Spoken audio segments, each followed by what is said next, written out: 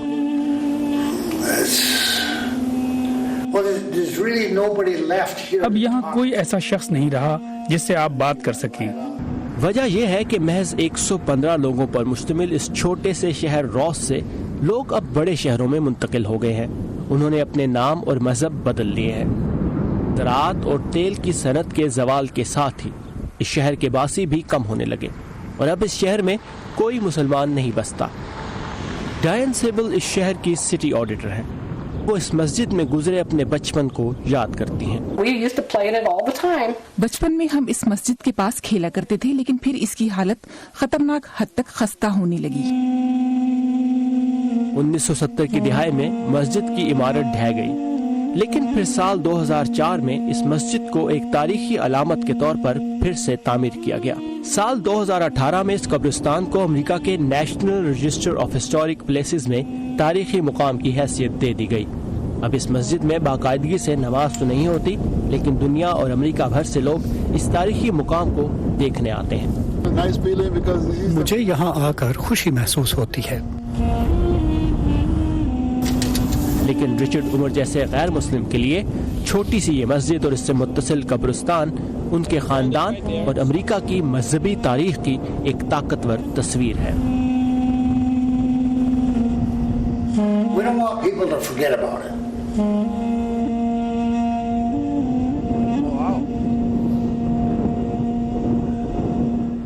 اس وقت ثاقب الاسلام ہمارے ساتھ اسٹوڈیو میں موجود ہیں. ثاقب، سب سے پہلے یہ بتائیے گا کہ اس مسجد کو تعمیر کرنے والے لبنانی اور شامی باشندے اس علاقے میں گئے کیوں جب یہ بہت ہی ویران علاقہ لگتا ہے؟ بالکل یہ سوال تھا جو مجھے وہاں لے کر گیا اور وہاں پر مجھے ان کی دوسری اور تیسری نسل کو ڈھونڈنے میں مشکلات اس لیے ہوئیں کہ یہ کہانی شروع ہوتی ہے 1862 میں جب امریکی صدر ابراہم لنکن نے امریکہ کی دور دراز ریاستوں میں سنسان میدانوں کو آباد کرنے کے لیے لوگوں کو، جس میں مہاجرین اور تارکین وطن بھی شامل تھے، یہ آزادی دی کہ وہ اگر ان زمینوں پر جا کر رہیں، انہیں آباد کریں، انہیں زراعت کے لیے استعمال کریں تو وہ زمینیں ان کو مفت دے دی جائیں گی اگر وہ 5 سال تک یہ کرتے ہیں. اور پھر 1880 اور 90 کی دہائی میں شام، جو کہ اب لبنان کہلاتا ہے علاقہ، وہاں سے جو تارکین وطن ہیں وہ امریکہ آئے. انہوں نے اس قانون سے فائدہ اٹھایا اور پھر یہ زمینیں آباد کی اور پھر 1920 کی دہائی میں یہ مسجد بنی اور باقی کہانی آپ نے دیکھی. یہ بتائیے گا کہ آپ کچھ مزید بھی اس طرح کی سٹوریز ہمارے دیکھنے والوں کے لیے لے کر آئے ہیں؟ بالکل، اور اسی قانون کے تحت چونکہ امریکہ کی یہ وسط مغربی ریاستیں جہاں پر سنسان میدان ہے، آج بھی ان کو آباد کرنے کے لیے لوگوں کو وہاں بلایا گیا کہ وہ وہاں رہیں، تو پھر جو وہاں پر مسلمان جو آئے اس زمانے میں ان کی نشانیاں موجود ہیں. اور اسی طرح کی ایک مسجد جو موجود ہے امریکی ریاست آئیوا کے شہر سیڈر ریپڈز میں، اور اس کی خاص بات یہ ہے کہ وہ مسجد آج بھی اسی حالت میں موجود ہے جس طرح یہ مسجد 1930 کی دہائی میں بنائی گئی تھی. Saqib, thanks for the update. چلیں ادھر ادھر تھوڑا سا تھوڑا ادھر ہو جائے. ہم سب اپنے آپ میں کہاں پرفیکٹ ہیں؟ یہ جو ہمارے آس پاس کے لوگ ہیں نا، وظیفہ کا جب اس کے بازو پروستھیٹکس لگا، یہی ایک دوسرے کو بہتر بناتے ہیں اور پھر مل کر ایک بہتر ملک بناتے ہیں ہم. لیکن ملک بھی اپنے آپ میں کہاں پرفیکٹ ہوتے ہیں؟ تو دنیا کے دوسرے ملک ایک دوسرے کے لیے ہاتھ بڑھاتے ہیں. ایسے ہی تو ایک بہتر دنیا بناتے ہیں ہم. One teacher, one book and one pen. اور دنیا میں کہاں کیا ہو رہا ہے ہندوستان اور پاکستان اسی لیے تو دکھاتے ہیں. نئے وزیر اعظم عمران خان نے اس ایگزیبیشنز کے ڈیزائنر ڈونلڈ ٹرمپ کی حمایت کا ورنہ اعلان کیا. اپنے آپ میں ہم سب کہاں پرفیکٹ ہیں؟ یہ میں ہوں آپ کا میزبان خالد حمید. ویو 360 صرف آج نیوز پر.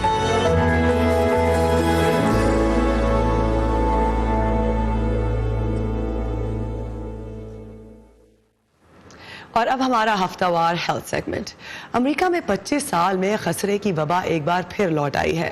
ملک کی 50 میں سے 25 ریاستوں میں خسرے کے کیسز سامنے آ چکے ہیں.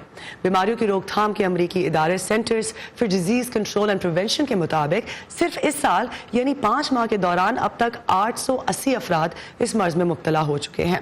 امریکہ کو سن 2000 میں خسرے سے مکمل طور پر پاک قرار دے دیا گیا تھا، مگر پچھلے کچھ سالوں سے کئی امریکی والدین اپنے بچوں کو خسرے سے بچاؤ کی ویکسین دینے سے انکار کر رہے ہیں، جس سے یہ مرض پھر سے پھیل رہا ہے. خسرہ سمیت چھوت کی کئی بیماریوں اور موذی امراض سے بچاؤ کا مؤثر ترین طریقہ ویکسین کو قرار دیا جاتا ہے. اس سال عالمی ادارہ صحت نے اپنی پہلی ملیریا ویکسین بھی جاری کی ہے اور سائنسدان HIV اور کینسر کے خلاف بھی ویکسین ڈھونڈ رہے ہیں. مزید جانتے ہیں اس رپورٹ میں.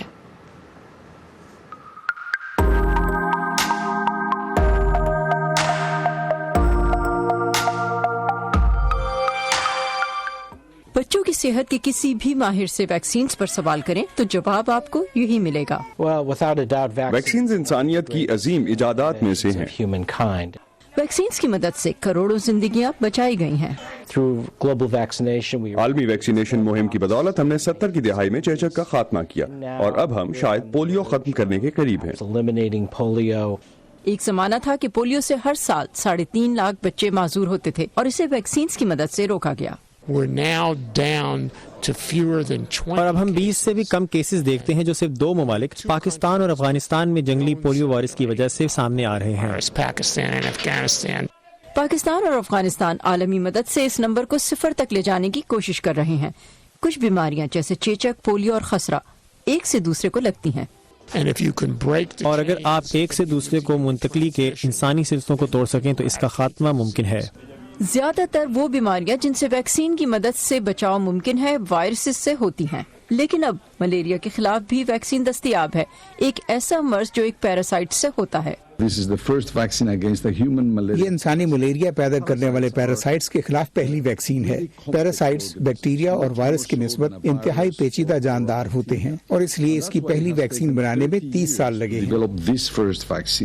دوسرے پیراسائٹ سے بچاؤ کے لیے بھی ویکسینز پر کام ہو رہا ہے. ہم نظر انداز کیے جانے والی ٹراپیکل علاقوں کی بیماریوں کے لیے نئی ویکسینز ڈھونڈ رہے ہیں، جیسا کہ شسٹوسومائسس، ہکوام کا انفیکشن، چگاس اور لیشمینائسس.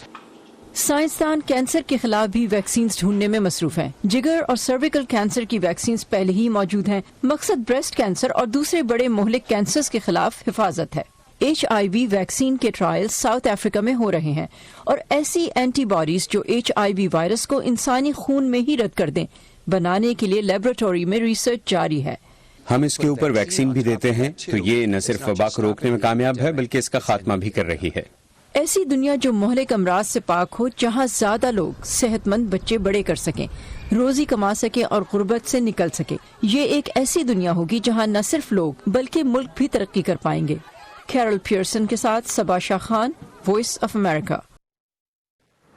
یہ تھا ہمارا اس ہفتے کا ہیلتھ سیگمنٹ جس میں آپ نے جانا کہ کس طرح سے موذی امراض کے لیے ویکسین ڈھونڈی جا رہی ہے. یہ تھا آج کا ویو 360. فیڈ بیک کے لیے آئیے facebook.com/VOA اردو کے پیج پر. تازہ ترین خبروں کے لیے آئیے ہماری ویب سائٹ urduvoa.com پر. اسی کے ساتھ ارم عباسی کو دیجیے اجازت.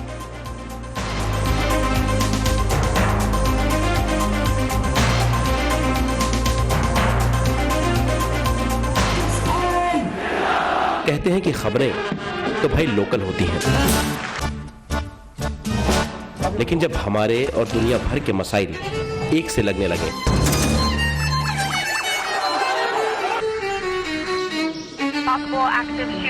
تو آنکھیں کھلی رکھنی چاہیے. امریکہ نے پاکستان اور بھارت کے کیا پتا کون سی خبر آپ کے کام آ جائے. Great ideas. 25-year-old, 22-year-olds who are building billion-dollar companies. Our dream is to bring new technologies. View 360 صرف آج نیوز پر.